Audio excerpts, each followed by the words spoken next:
नमस्कार भैया सभी को। धन्यवाद आपके प्यार के लिए और उम्मीद करता हूँ आप और ज़्यादा प्यार देंगे वक्त के साथ। अगले लेक्चर में मैं हाजिर हूँ इंस्पेक्टर अखिल कुमार राव अपनी कॉन्स्टिट्यूशन संविधान की सीरीज को आगे बढ़ाने के लिए। थोड़ा समय बीत गया है, फिर से अपना इंट्रोडक्शन दे दूँ। I am inspector Akhil Kumar Rao working in central excise and custom department presently known as central GST and custom department.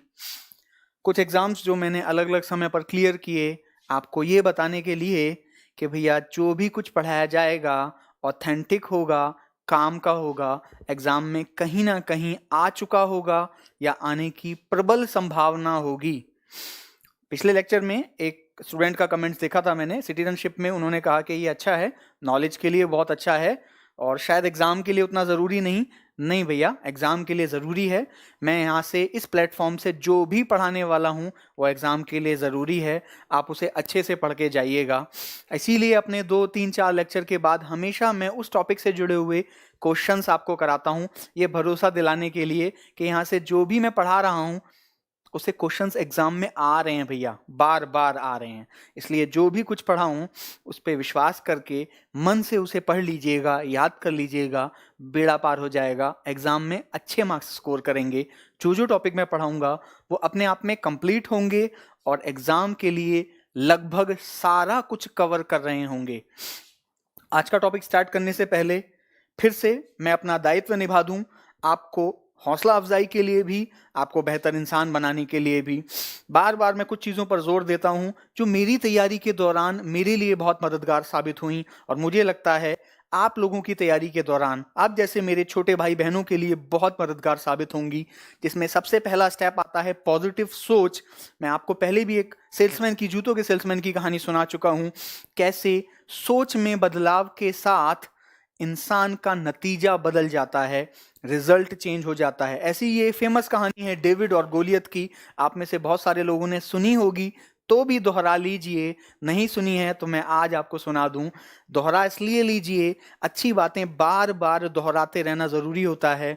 हर बार हमें पता होता है रामायण में श्री राम ने रावण का वध किया था, लेकिन हम हर बार उसे दोहराते हैं उस चीजों की डेप्थ को समझने के लिए, और ऐसा क्यों किया गया, उसके रिजल्ट क्या थे, आगे के लिए इंस्पिरेशन लेने के लिए हमेशा अच्छी चीजों को बार बार दोहराते रहना चाहिए। ये फेमस कहानी है डेविड और गोलियत की। एक बड़ा राक्षस जो एक गांव के लोगों को मार दिया करता था, उन्हें खा जाया करता था, एक गुफा में रहता था पहाड़ी के ऊपर। जब भी उसे भूख लगती नीचे आता, कुछ लोगों को पकड़ता, मारता, खा जाता। गांव के लोग बहुत डर गए, परेशान हो गए। किसी तरह उन लोगों ने हिम्मत जुटाकर उससे बात करनी चाहिए, समझौता करने के लिए भैया। तब गांव वालों और राक्षस में एक समझौता हुआ कि ठीक है, एक पर्टिकुलर पीरियड के बाद जब भी 10 दिन, 20 दिन, 1 महीने, जब भी भूख लगा करेगी राक्षस को, गांव से एक व्यक्ति उसका भोजन बनने के लिए स्वयं ही आ जाया करेगा। इससे राक्षस का फायदा ये होगा कि भैया उसे मेहनत नहीं करनी पड़ेगी, और गांव वालों का फायदा ये होगा कि अपनी मर्जी से वो अपनी जिंदगी को खत्म करने को चुन सकेंगे। ये एक नेगेटिव अप्रोच थी, मैं इसको सपोर्ट नहीं कर रहा हूं, क्लियर बता दूं। ये सिलसिला चलता रहा जब तक ये छोटा लड़का डेविड इस गांव में आया। इसने जब ये प्रथा देखी, इसने पूछा आप ऐसा क्यों करते हैं? तो गांव वालों ने कहा भैया आपने देखा नहीं है उसे, वो इतना बड़ा है कि उसे मारा नहीं जा सकता। डेविड ने कहा नहीं, वो इतना बड़ा है कि आप कहीं भी मारो तो चूकेगा नहीं, आप कहीं भी मारो तो वो चूकेगा नहीं। सोच का फर्क देखिए, उसी बड़े साइज पर एक व्यक्ति कह रहा है कि उसे मारा नहीं जा सकता, जबकि डेविड कह रहा है आप कहीं भी मार देना, वो कहीं ना कहीं उसके लग जाएगी। गांव वाले तो समझने को तैयार नहीं हुए। डेविड खुद वहां जाने को, उसका निवाला बनने के लिए तैयार हो गया। डेविड वहां पहुंचा, उसे बातों के बहाने से उकसाकर पहाड़ के टीले पर पहुंचाया, और डेविड ने अपनी गुलेल से उसकी आंख पर पूरी ताकत से निशाना लगाया। राक्षस की आंख में गुलेल की गोटी लगने के बाद उसकी आंख फूट गई, वो तड़पने लगा और तड़पते तड़पते पीछे खाई में जा गिरा। एक बच्चे डेविड ने अपनी पॉजिटिव सोच की वजह से उस बड़े राक्षस को मार गिराया, जिससे पूरा गांव भयभीत था, डरा हुआ था, और जिससे मुकाबला करने की हिम्मत किसी में भी नहीं थी। डेविड के पास केवल एक ही चीज थी भैया, पॉजिटिव सोच, बेहतर नजरिया या अलग सोचने का ढंग। मैं आपसे बार बार कहता हूं, सबसे पहला स्टेप है पॉजिटिव सोच। पॉजिटिव सोच रखिए। लेकिन क्या सिर्फ सोच से काम चलेगा? नहीं, ये पहला स्टेप है। आप अपने आप को पॉजिटिव बनाइए और विश्वास रखिए, आपसे होगा, आपसे ही होगा, आप ही कर सकते हैं। आप जैसे ही हजारों लोग हर साल तैयारी कर कर इन एग्जाम्स को क्लियर करते हैं, अपना और अपने परिवार का जीवन बदल देते हैं भैया। मैं सच कह रहा हूं, जीवन वाकई में बदल जाता है। मैंने ये सब महसूस किया है उस दौर को। एक गांव के ग्रामीण परिवेश से, किसान परिवार से आने के बाद हम ये सब नहीं जानते थे, कैसे कैसे आगे बढ़ना है, किस किस स्टेप को पार करना है। बस आगे एक एक स्टेप खुलता गया, किसी ना किसी से सलाह मशवरा लेते गए, तैयारी करते गए। तैयारी करने के बाद जब रिजल्ट आया, मैंने सच में देखा है, रिजल्ट आने के बाद मेरी दुनिया, मेरा रुतबा, मेरी रेस्पेक्ट बदल गई थी आसपास के समाज में। और वाकई सिर्फ मेरी नहीं, मेरे परिवार की भी। उन्हें गर्व महसूस होगा आप पर। अगर आपने मौज मस्ती की है, अगर आपको शौक है किसी भी चीज़ों का, मुझे भी क्रिकेट का बहुत शौक रहा है, अगर आपको किसी भी चीज़ का शौक है, चाहे मूवी देखने का, चाहे घूमने जाने का, चाहे क्रिकेट का, पिछले 18-20 सालों में आपने वो किया होगा। जो भी आपकी उम्र है, 18, 19, 20, 22, जो भी मेरे छोटे भाई बहनों की उम्र है, एग्जाम सेलेक्ट होने के बाद भी उसे एंजॉय कर लेना। ये बीच के कुछ पीरियड तपस्या की तरह इन एग्जाम्स को दे दीजिए, रिजल्ट बहुत कमाल का होगा। दुनिया के सभी चैंपियंस कड़ी मेहनत करके ही बने हैं भैया, सिर्फ किस्मत से नहीं।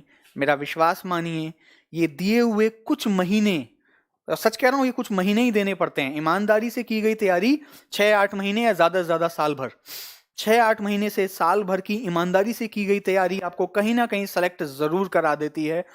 और ऊपर वाला ज्यादा कड़ी परीक्षा लेना चाहे तो भैया और कुछ 6-8 महीने, इससे ज्यादा नहीं देना पड़ेगा।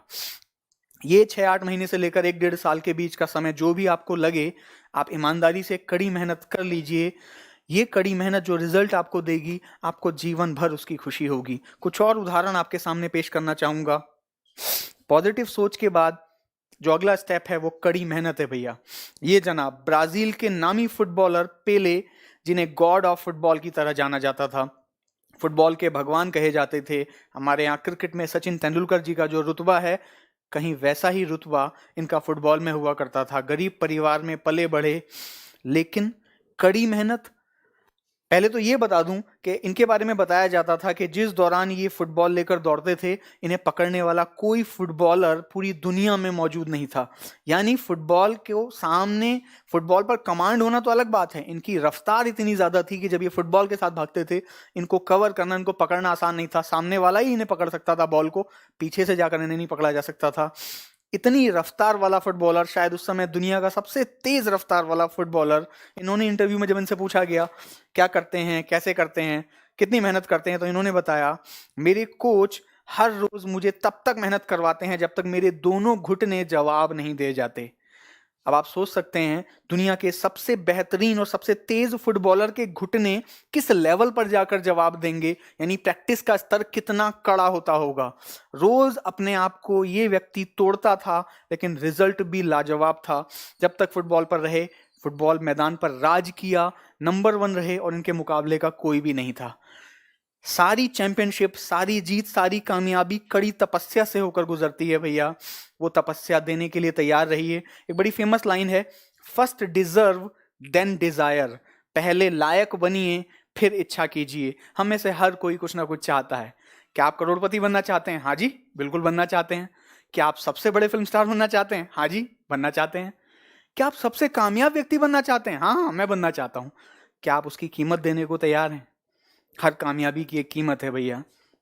वो कीमत कड़ी मेहनत हो सकती है, वो कीमत उस स्किल को रोज दर रोज निखारना हो सकता है, वो कीमत इतना कड़ा कंपटीशन हो सकता है जहां खुद आपको अपने बनाए हुए मापदंड और रिकॉर्ड तोड़ने पड़ते हैं, नए मकाम हासिल करने पड़ते हैं, तब जाकर आप चैंपियन बनते हैं, उस ऊंची कुर्सी पर पहुंचते हैं। हर कामयाबी की एक कीमत है। अगर आप सबसे बड़ी कामयाबी की इच्छा नहीं भी रख रहे हैं, हम एक सरकारी जॉब की इच्छा रख रहे हैं, उस सरकारी जॉब की भी कीमत है भैया। ईमानदारी से की गई कुछ महीनों की तैयारी, कुछ ऐसी रातें जब हम थोड़ा कम सो लिए लेकिन मेहनत थोड़ी ज्यादा कर ली भैया, वो मेहनत जाया ना जाए, गलत दिशा में ना चली जाए, उसका ख्याल हम रखेंगे भैया। मैं रखूंगा। कोशिश हमेशा हम यही रहेगी, आपको जो पढ़ाया जाएगा वो strictly as per exam pattern होगा, एग्जाम के लिए जरूरी होगा। एंड सेकंड, आपसे चाहूंगा आप कड़ी मेहनत करें, खूब सारे क्वेश्चंस लगाइएगा, खूब सारी जगहों से स्टडी करिएगा। खूब सारी जगहों से नहीं, एक ही चीज को मैं कहूंगा, ऑथेंटिक स्टडी मटेरियल को बार बार पढ़िएगा। बहुत सारी बुक्स नहीं, किसी भी चीज पर एक ऑथेंटिक सोर्स बनाएंगे, एक या दो बहुत होता है, और उसे बार बार पढ़ेंगे। कड़ी मेहनत करिए और वाकई आपका मुकाबला करने वाला कोई नहीं होगा। निगेटिविटी से पार पाने का एग्जाम्पल है भैया ये व्यक्ति, Thomas alpha Edison, famous scientist, जिन्हें हम बल्ब के आविष्कारक के रूप में जानते हैं। लेकिन हम ये नहीं जानते कि केवल बल्ब ही नहीं, बल्ब जैसे 1000 से ज्यादा पेटेंट इस साइंटिस्ट के नाम हैं। पूरी जिंदगी बीत जाती है भैया कोई एक एक्सपेरिमेंट करके उसे सक्सेसफुल बनाने में, कोई एक चीज का इजाद करने में, इन्वेंट करने में। ये जनाब ऐसे हैं जिन्होंने 1000 से ज्यादा इन्वेंशंस की, 1000 से ज्यादा खोज की, और उन्हें अपने नाम पर दर्ज कराया हुआ है ऑफिशियली। आपको क्या लगता है 1000 पेटेंट करते हुए ये कितनी बार हारे होंगे? मेरा ऐसा मानना है कई लाख बार। कई लाख बार ये व्यक्ति गिरा होगा, हारा होगा, टूटा होगा, एक्सपेरिमेंट फेल हुआ होगा, ये फिर से खड़े हुए, फिर से इन्होंने अपनी मेहनत जारी रखी। एक बार तो ये भी बताया जाता है कि एक्सपेरिमेंट्स जो चल रहे थे उनसे भरी हुई इनकी पूरी लैब में आग लग गई थी, सब कुछ तबाह हो गया था। इनके साथ काम करने वाले, इनके असिस्टेंट्स, इनके सपोर्टर्स, के कलीग्स ने कहा सब कुछ खत्म हो गया, अब कुछ नहीं बचा। इन्होंने मुस्कुराते हुए कहा सब कुछ नए शुरुआत करने का मौका मिला है, नए स्तर से शुरुआत कर सकते हैं। हो सकता है हम जिस तरीके से चल रहे थे उनमें कुछ गलतियां थी, नए स्तर से नई सोच के साथ शुरू करते हैं और कुछ बेहतर बनाते हैं। पॉजिटिविटी इसे कहते हैं भैया। आप भी हिम्मत मत हारिएगा। हो सकता है आपको पहली बार में कामयाबी मिल जाए, दूसरी बार में मिल जाए, हो सकता है 5 या 10 बार आपको हारना पड़े। हिम्मत बिल्कुल मत हारिएगा और ज़्यादा कड़ी मेहनत कीजिएगा।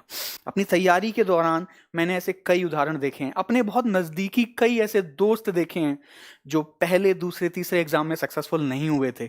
मेरा एक साथी जो बैंक में सेलेक्ट हुआ, मैंने उसे कम से कम 30 या 40 बार असफल प्रयास करते हुए देखा है। बीच में ऐसा दौर था, लगभग हर वीक या हर दूसरे सप्ताह उसका एग्जाम पड़ता था, और कई बार तो सेम डे भी पड़ गए, अलग अलग एग्जाम। सुबह कहीं दिल्ली के एक एग्जाम सेंटर पर कोई एग्जाम है और फिर दूसरा। मैंने उससे कहा यार सारे अप्लाई क्यों करता है तू? कह रहा है यार एग्जाम देने जाओगे, 2 कारणों से उसने बोला, एग्जाम देने जाओगे तो 0.1% सिलेक्शन का चांस तो है, एग्जाम नहीं देने जाओगे तो 0% चांस है। 0% से बेहतर होता है 0.1%। Positive approach. दूसरा उसने कहा जब भी कोई एग्जाम आता है, मान लीजिए संडे को मेरा एग्जाम है, तो एटलीस्ट मंडे से, उससे पहले वाले मंडे से 5-6 दिन से दिमाग में चिंता भी होती है, लगता है एग्जाम आ रहा है, तो मैं 4 नए क्वेश्चंस, 4 नई चीजें पढ़ता हूँ। ऐसे हर संडे को जब मेरा एग्जाम आता है तो हर सप्ताह मैं 4 नई चीजें तैयार कर लेता हूँ। और वाकई भैया उसका वो फलसफा काम आया। वो 4 चीजें करते करते शायद 4000 चीजें तैयार हो गई होंगी। और उसके बाद उसने पहली बार प्रथमा बैंक क्लियर किया था, उसके बाद दूसरा, फिर तीसरा, फिर चौथा, लगातार 6 बैंक क्लियर किए थे। वो व्यक्ति जिसे मैंने 30 बार हारते हुए देखा था, फिर मैंने लगातार उसे 5-6 बैंक धड़ाधड़ क्लियर करते देखा।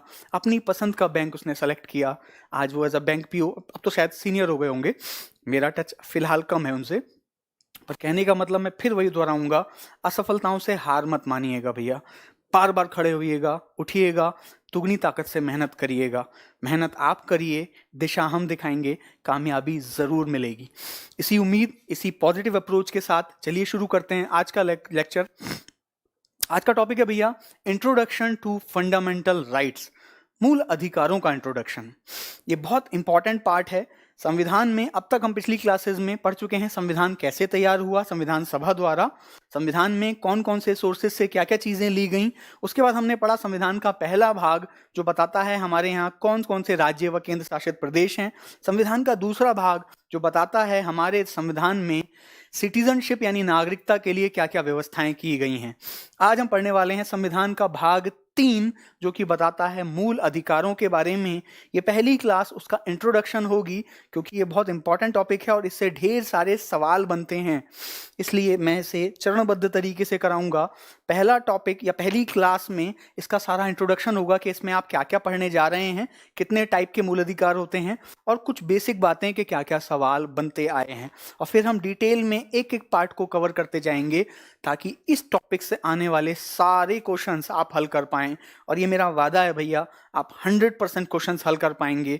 बस ईमानदारी से जुड़े रहिएगा, ईमानदारी से सारे लेक्चर्स अटेंड करिएगा और खूब सारी प्रैक्टिस करिएगा। मैं खुद आपको इन टॉपिक्स खत्म होने के बाद ढेर सारे क्वेश्चंस कराऊंगा और आप खुद पाएंगे कोई भी क्वेश्चन बचने वाला नहीं है। चलिए भैया शुरू करते हैं। संविधान, कॉन्स्टिट्यूशन। आज का टॉपिक मूल अधिकार, फंडामेंटल राइट्स। पहले ही बता चुका हूं, हमारे संविधान में कुल 22 भाग हैं, टोटल 22 पार्ट्स हैं।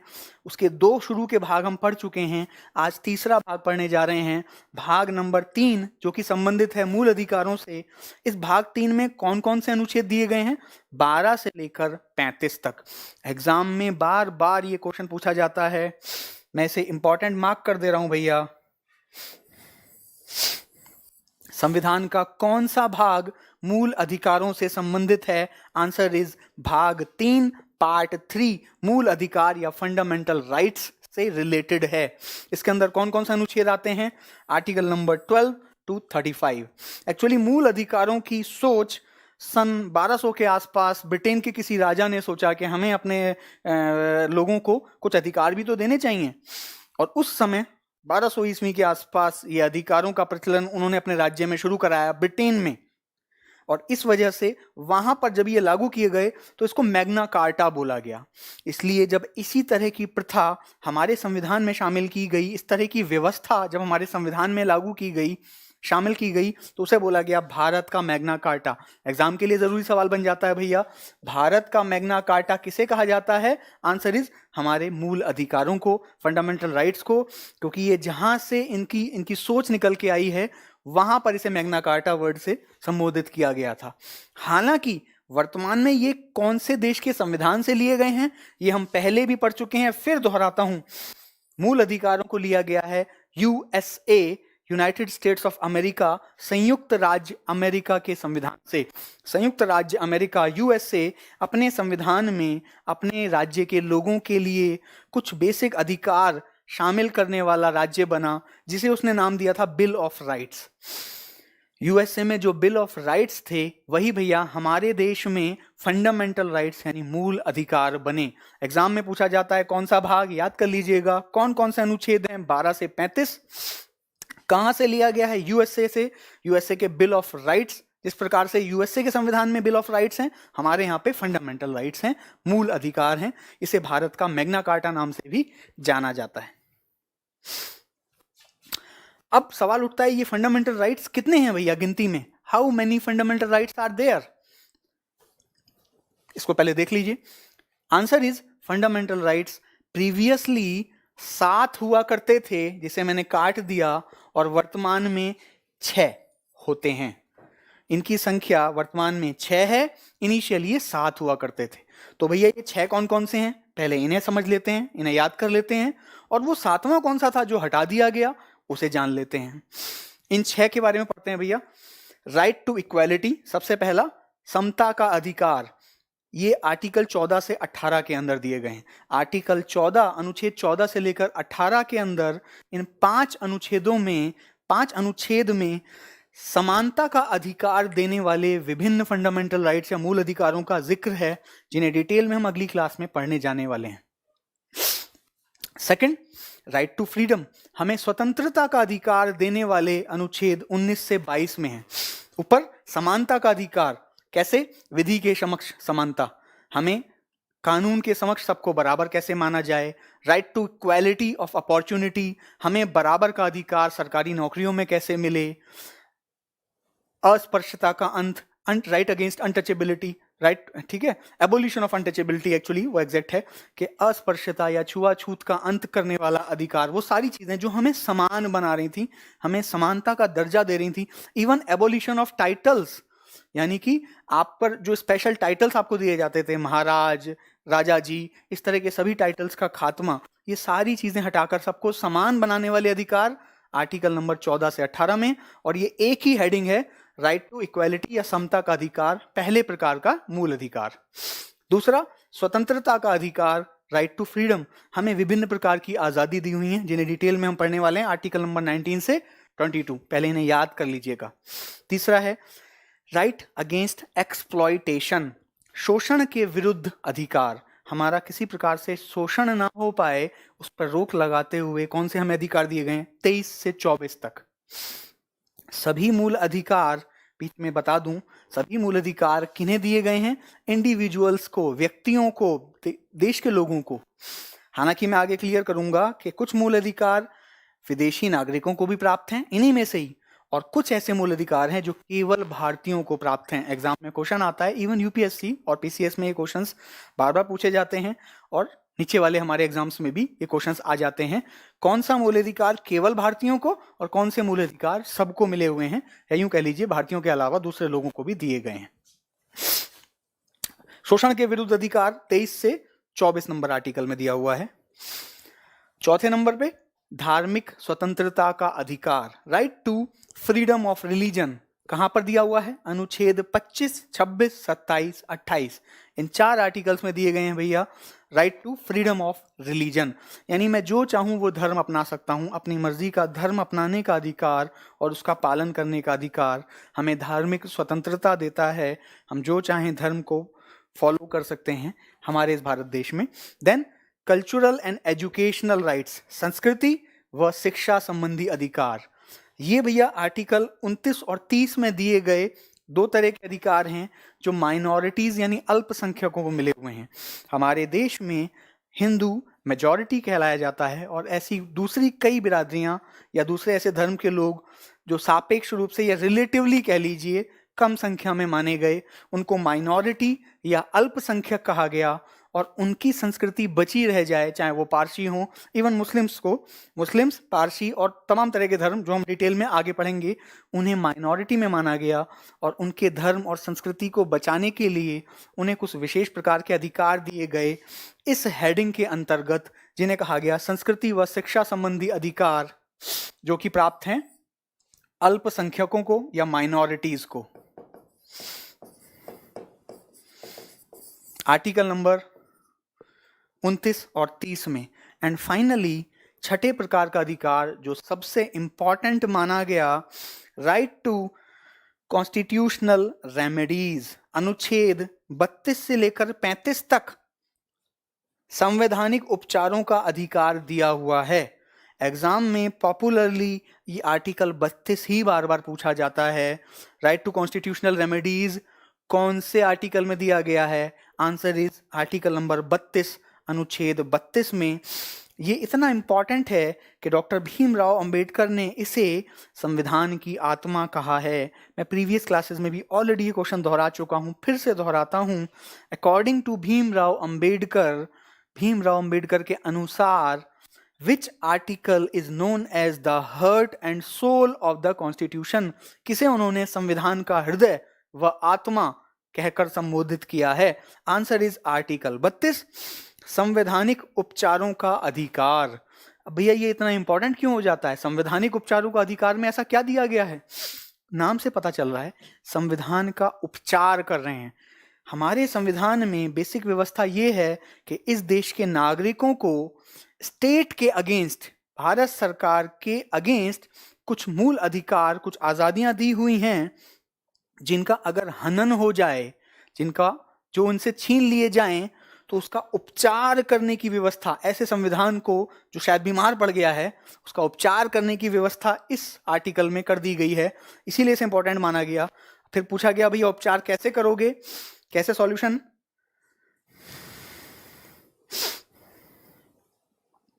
ऐसे किसी भी स्टेट द्वारा, अभी मैं डिटेल में स्टेट वर्ड पे आऊंगा, यदि स्टेट द्वारा, भारत सरकार के किसी भी अंग द्वारा किसी भी इंडिविजुअल, किसी भी व्यक्ति का कोई भी मूल अधिकार छीना जाए, तो उसको संविधान ये शक्ति देता है आर्टिकल 32 के तहत। आर्टिकल 32 के तहत ये शक्ति देता है कि वो डायरेक्टली सुप्रीम कोर्ट में जा सकता है, या फिर राज्य सरकार का मामला है तो वो चाहे आर्टिकल 226 के तहत डायरेक्टली हाई कोर्ट में जा सकता है और तब उसके मूल अधिकारों की रक्षा के लिए संबंधित कोर्ट ये 5 तरह के ऑर्डर्स जारी कर सकती है जिन्हें रिट कहा जाता है। 5 प्रकार के रिट जारी कर सकती है जिन्हें इन 5 नामों से जाना जाता है। आप इन्हें पढ़ लीजिएगा: हैबियस कॉर्पस, मैंडेमस, प्रोहिबिशन, सर्टियोररी, क्वो वारंटो, हिंदी में बंदी प्रत्यक्षीकरण, परमादेश, प्रतिषेध लेख, उत्प्रेषण, अधिकार प्रच्छालेख। याद कर लीजिएगा, हर एक को डिटेल में स्टडी करने वाले हैं, हर एक का क्या मतलब होता है और इसके तहत क्या अधिकार हमें वापस दिलवाए जाते हैं सुप्रीम कोर्ट या फिर हाई कोर्ट द्वारा। ये हम अगली क्लास में हम डिस्कस करने जा रहे हैं। फिलहाल रिट कितने प्रकार की? ये 5 प्रकार की, उनके नाम याद कर लीजिएगा। कौन जारी कर सकता है? आर्टिकल 32 के तहत सुप्रीम कोर्ट और आर्टिकल 226 के तहत हाई कोर्ट रिट जारी कर सकता है। कब? जब स्टेट द्वारा किसी भी व्यक्ति का मूल अधिकार छीनने की कोशिश हो या छीना जाए। डिटेल में फिर अगली क्लास में पढ़ेंगे, अगली क्लास में हम पढ़ने वाले हैं। फिलहाल वापस आता हूं अपने टॉपिक पर। तो यहां तक हमने समझ लिया भैया कि वो 6 अधिकार कौन कौन से हैं जो वर्तमान में हमारे पास संविधान के तहत उपलब्ध हैं। ये 6 मूल अधिकार, फिर दोहरा दूं, टोटल मूल अधिकारों की संख्या 6 है। इनिशियली 7 हुआ करती थी, 1 हटा दिया गया और जो वर्तमान में 6 हैं उनके नाम मैंने आपको अभी याद कराए हैं। 6 के नाम याद कर लीजिएगा। अब 2 सवाल आपके दिमाग में आने चाहिए। पहला सवाल ये, 6 तो पता चल गए, 7वां कौन सा है भैया जो हटा दिया गया, उसके बारे में बता दीजिए। दूसरा एक और थोड़ा सा कॉमन सवाल आपके दिमाग में आना चाहिए कि सर आपने बताया कि हमारे मूल अधिकार आर्टिकल 12 से लेकर 35 तक में वर्णित हैं, लेकिन जब आपने मूल अधिकार मुझे गिनवाना शुरू किया तो पहला आर्टिकल आपने मुझे बताया आर्टिकल 14। ये 12-13 कहां गए? आर्टिकल 12 से 35 तक होने चाहिए थे, लेकिन आपने 14 से शुरू करके मुझे 35 तक बता दिए। पहले 2 कहां हैं? दोनों सवालों के जवाब इसी लेक्चर में हम देते हैं। सबसे पहला क्वेश्चन, वो 7वां अधिकार कौन सा है भैया? वो 7वां मूल अधिकार जो इनिशियली हमारे मूल अधिकारों की सूची में था, फंडामेंटल राइट्स में था, अब नहीं है, that is right to property, संपत्ति का अधिकार। इनिशियली ये संविधान में मूल अधिकारों का हिस्सा हुआ करता था, लेकिन संपत्ति का अधिकार जब मूल अधिकार हो जाता है तो संपत्ति का अधिग्रहण करने में विभिन्न सरकारों को विभिन्न तरह की दिक्कतें आईं और सरकारों का ऐसा मानना था कि भैया कई बार हमें किसी व्यक्ति की संपत्ति का अधिग्रहण करना पड़ता है ताकि उस एक व्यक्ति को थोड़ी सी परेशानी उठाकर कई लाखों करोड़ों लोगों की मदद हो जाए। जैसे कि वहां पर एक हाईवे बन सकता है, वहां पर कोई बाईपास निकाला जा सकता है जिस पर कई लाख सवारियां बिना रुके अपने गंतव्य तक पहुंच सकती हैं। बहुत सारे कमर्शियल व्हीकल जा सकते हैं जिनसे सैकड़ों बिजनेस का सामान टाइम पर पहुंच सकता है। ऐसी सुविधाएं देना जरूरी है। लेकिन अगर मूल अधिकारों में संपत्ति का अधिकार है तो किसी भी स्थिति में, चाहे वो कितना ही परोपकार का काम हो, सरकार व्यक्ति की मर्जी के बिना उसकी संपत्ति नहीं ले सकती थी। तो भैया रास्ता निकाला गया कि संपत्ति के अधिकार को मूल अधिकारों से हटा दिया गया और इसे एक लीगल राइट बना दिया गया। तो इनिशियली इसे मूल अधिकारों से हटा दिया गया। किस संविधान संशोधन के तहत? बार बार एग्जाम में पूछा जाता है। Answer is 44th constitutional amendment 1978, 44वां संविधान संशोधन 1978। ये याद रखना भी आसान है, 4 और 4 8 होता है और लास्ट में भी इसके 8 आता है भैया। 42वां और 44वां ये दोनों बहुत इंपॉर्टेंट संविधान संशोधन हैं। बार बार इनसे जुड़े सवाल एग्जाम्स में आते हैं। लास्ट में आगे के लेक्चर्स में मैं आपको सारे इंपॉर्टेंट संविधान संशोधन एक साथ लिखवाऊंगा, तब आप पाएंगे 42वां को जोड़कर 4 और 2 को जोड़कर 6 बनता है और वो 1976 में आया था। 4 और 4 44वें को जोड़कर 8 बनता है और वो 1978 में आ रहा है। तो लास्ट की डिजिट याद करना आसान हो जाता है और बार बार इन पे क्वेश्चंस पूछा जाता है। फिलहाल इस क्लास के लिए इंपॉर्टेंट 7वां संविधान मूल अधिकार संपत्ति का अधिकार था, जिसको किस संशोधन के तहत हटा दिया गया? 44वां संविधान संशोधन 1978 के तहत इसे हटा दिया गया। ये कहां पर मेंशन था? इसी के तहत आर्टिकल 31 और स्पेशली 19(1)(f) को खत्म कर दिया गया। अब ये अनुच्छेद हमारे संविधान का हिस्सा नहीं है। अब इसे उठाकर एक नए अनुच्छेद में डाल दिया गया। अनुच्छेद 300 पहले से ही रहा होगा, आर्टिकल 300 में एक सब क्लॉज जोड़ दिया गया 300A, और इसे बना दिया गया एक लीगल राइट। बार बार एग्जाम में पूछा जाता है इनमें से कौन सा फंडामेंटल राइट्स नहीं है। 3 सही ऑप्शन देगा जो अभी हमने पीछे पढ़े हैं, एक हमेशा डाल देगा संपत्ति का अधिकार। संपत्ति का अधिकार मूल अधिकार नहीं है। अगले टाइप का क्वेश्चन पूछता है, अब संपत्ति का अधिकार, हाँ बीच में एक क्वेश्चन पूछ सकता है, संपत्ति का अधिकार किस संशोधन द्वारा हटाया गया? आंसर इज 44वां संविधान संशोधन 1978। फिर पूछ सकता है, बताइए अब संपत्ति का अधिकार किस प्रकार का अधिकार है? Now it is a legal right. अब ये फंडामेंटल राइट नहीं है, अब ये एक लीगल अधिकार है, यानी पूरी तरह एब्सोल्यूट नहीं बना है। हालांकि मैं आपको क्लियर कर दूं, फंडामेंटल राइट्स भी एब्सोल्यूट नहीं है। हर स्टेट में, हर स्थिति में वो लागू नहीं होते। कई ऐसी स्थितियां आएंगी जब आप उन्हें एब्सोल्यूटली लागू नहीं कर सकते, तब जब आपको तो अधिकार मिल रहा है, सामने वाले अधिकार का हनन हो रहा है। एक बूढ़ी सी माई है, वो जाकर बीच हाईवे में खड़ी हो जाती हैं, अरे माई हटो, नहीं भैया ये तो मेरा मूल अधिकार है, मैं जहां चाहे खड़ी हो सकती हूँ। लेकिन आपका मूल अधिकार पाने के चक्कर में बहुत सारे लोगों के मूल अधिकार का हनन हो जा रहा है। अब उस हाईवे पर बाकियों की चलने की आज़ादी तो छिन गई। तो ये पहली बात तो पूरी तरह एब्सोल्यूट नहीं हुए कि आप इसे किसी भी रेंज तक लागू कर दो। ये वहीं तक तो लागू करेंगे जहां पर दूसरे के मूल अधिकारों का हनन होना शुरू ना हो जाए। एंड सेकेंड पॉइंट, क्या ये हमेशा के लिए एब्सोल्यूटली लागू किए होते हैं? हाँ, बशर्ते एक केस हो इमरजेंसी ना हो। मूल अधिकार इमरजेंसी में छीन लिए जाते हैं, या यूं कह लीजिए टेम्पररी तौर पर सस्पेंड मान लिए जाते हैं। सारे मूल अधिकार आपातकाल या इमरजेंसी के दौरान सस्पेंडेड हो जाते हैं, सिवाय 2 मूल अधिकारों के, आर्टिकल 20 और 21। डिटेल में बताने वाला हूं जब सारे मूल अधिकार अभी समझाऊंगा तब। बहरहाल अब ये सेकंड क्वेश्चन, पहला क्वेश्चन आपका हो सकता था कि भैया 7वां कहां गया? 7वां मूल अधिकार हमने बताया राइट टू प्रॉपर्टी, हटा दिया गया। कब हटा, क्यों हटा?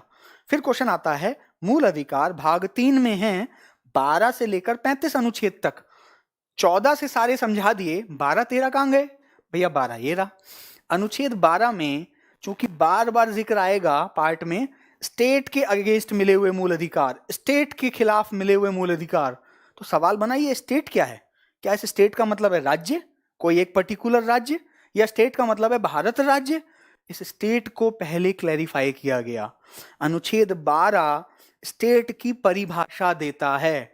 एग्जाम में इतना ही जानना काफी है इस लेवल के एग्जाम के लिए।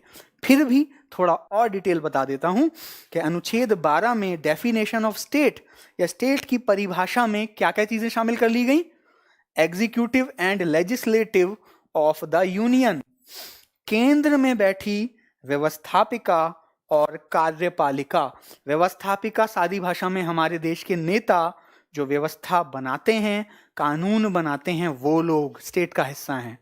कार्यपालिका जो उसे एग्जीक्यूट कराते हैं, सारी अफसरशाही, पुलिस अफसर, डीएम, एसडीएम, ऐसे सारी पावरफुल पोस्ट या गैर पावरफुल पोस्ट पर बैठे सारी सरकारी कर्मचारी, सारी सरकारी मशीनरी।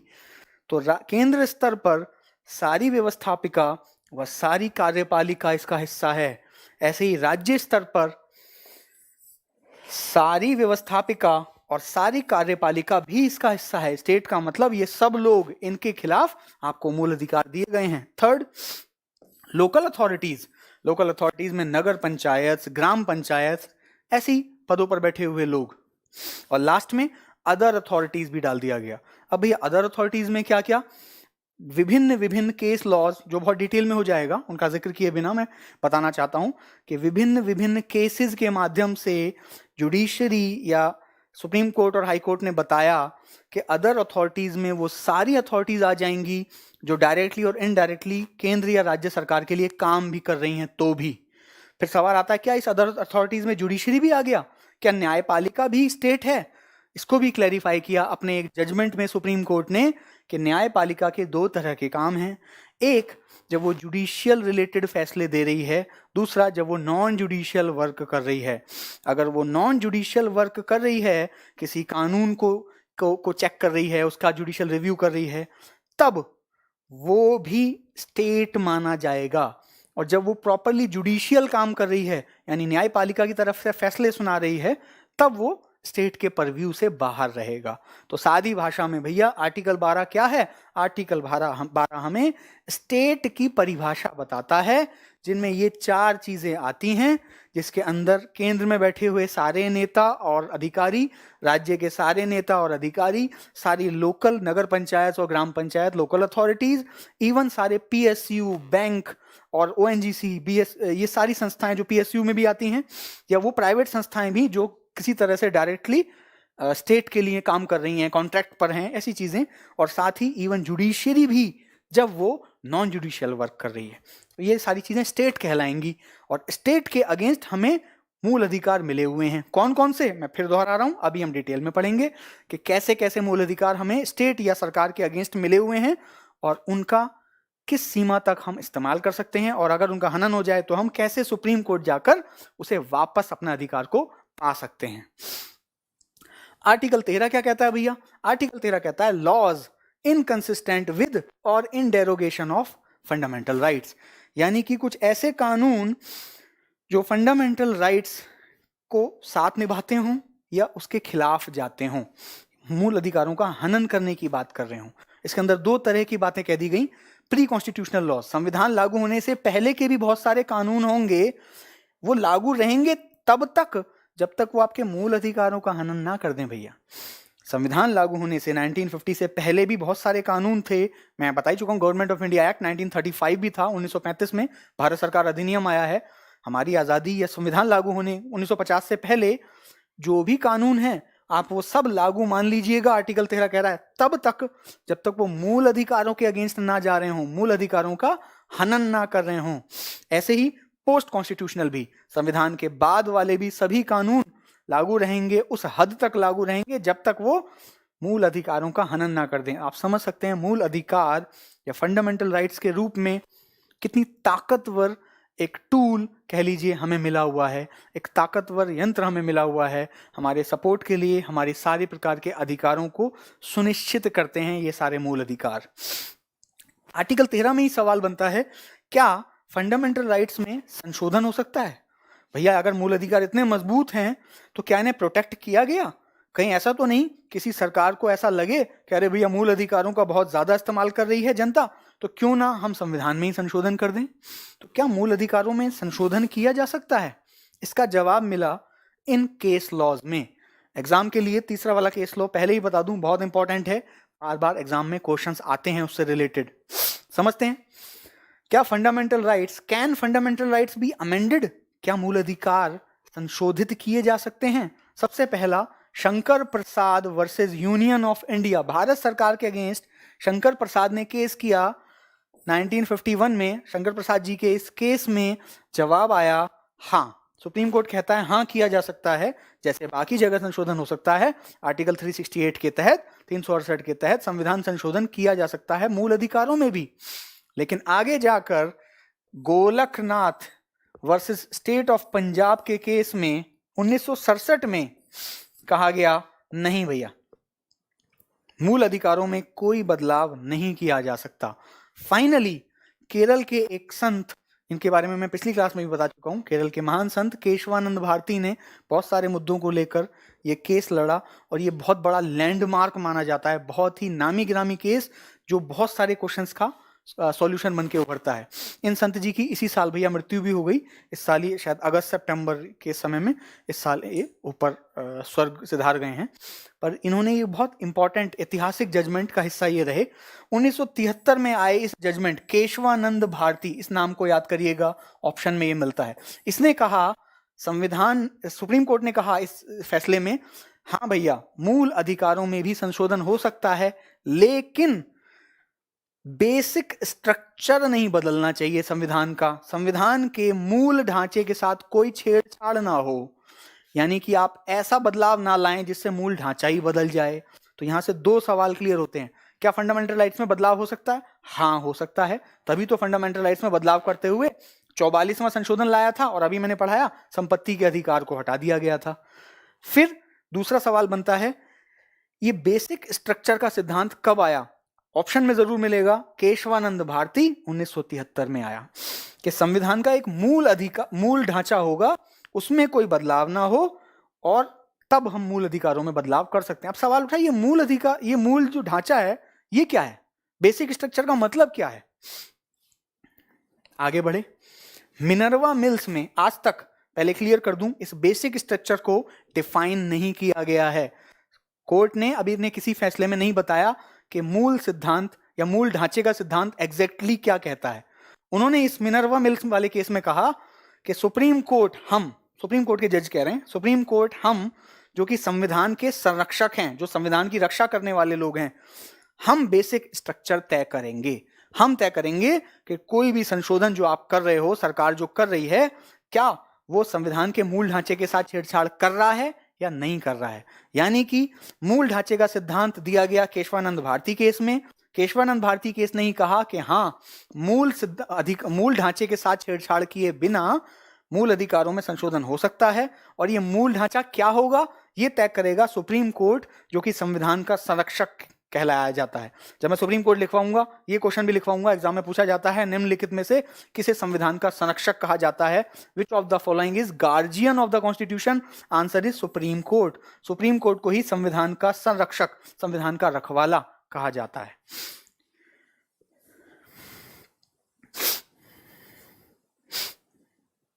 आज के लिए इतना ही भैया, ये आपके लिए इंट्रोडक्शन था। मूल अधिकार क्या हैं, कितने प्रकार के हैं, इन मूल अधिकारों को डिटेल में हम अपने नेक्स्ट लेक्चर में पढ़ने जा रहे हैं, इस वादे के साथ कि जब आप इस सीरीज को कंप्लीट कर लेंगे सारे क्वेश्चंस अच्छे से कर पाएंगे।